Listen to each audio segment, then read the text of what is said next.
Magandang gabi po, Luzon, Visayas at Mindanao.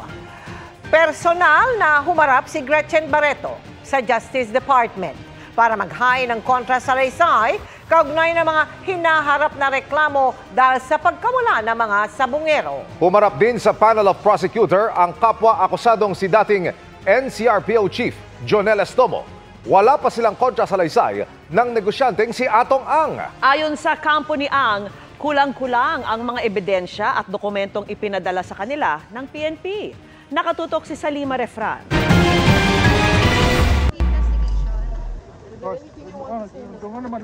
Humarap ang aktres na si Gretchen Barreto sa Department of Justice sa unang araw ng preliminary investigation sa mga reklamo kaugnay ng missing sabungeros. Do you think this investigation will be fair?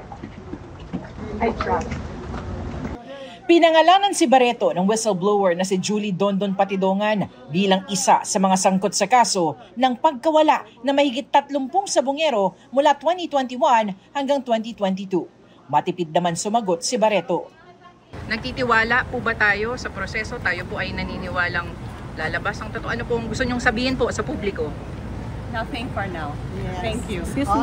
Ang akusasyon, kasama umano si Barreto sa Alpha Group ng negosyanteng si Atong Ang na nagpasyang ipaligpit umano ang mga nawawalang sabungero. The accusations against Ms.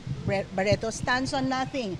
And if you look at the complaint affidavit, it's actually recognized, the accusations against her are actually recognized as allegations, unsubstantiated, unproven, and at the end of the day, incredible, and made by a witness who also himself lacks credibility in this respect. We believe that if justice is to be followed, the complaints against Ms. Barreto should be dismissed. Kasama ni Barreto sina Ang, dating NCRPO Chief Jonel Estomo at 60 iba pa sa mga reklamong multiple murder, kidnapping with serious illegal detention at iba pa.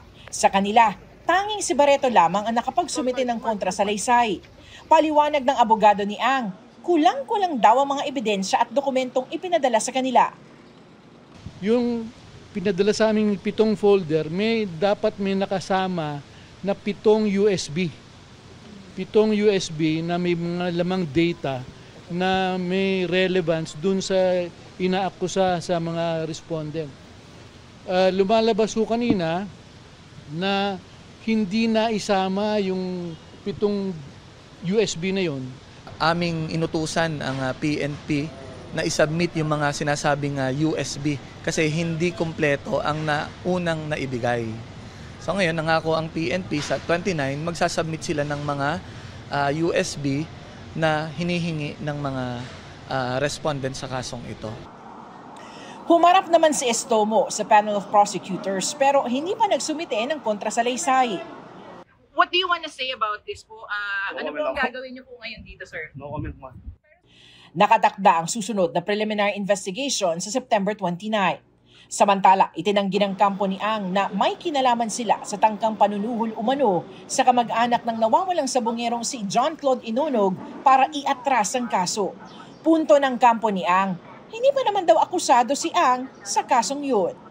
Paano ibibintang kay Mr. Ang isang bagay na hindi naman siya ang akusado dun sa kaso na inaareglo? Kung sino man ay may motibo na mag-areglo ng kasong yon, yun dapat ay yung mga akusado. Walang iba yun kung hindi si Julie Patidongan. That is very impossible na yung kliyente ko yung magbabribe ng kaso na yon. Dahil alam naman natin na hindi talaga siya yung mastermind doon. In fact, inabogaduhan siya sa kaso ngayon ng lawyers coming from Mr. Charlie Atong Ang. Ginawa na nga nila na gusto na nilang ubusin yung pera nila, di ba? Una doon sa... Para sa GMA Integrated News, Salima Refran, nakatutok, 24 oras.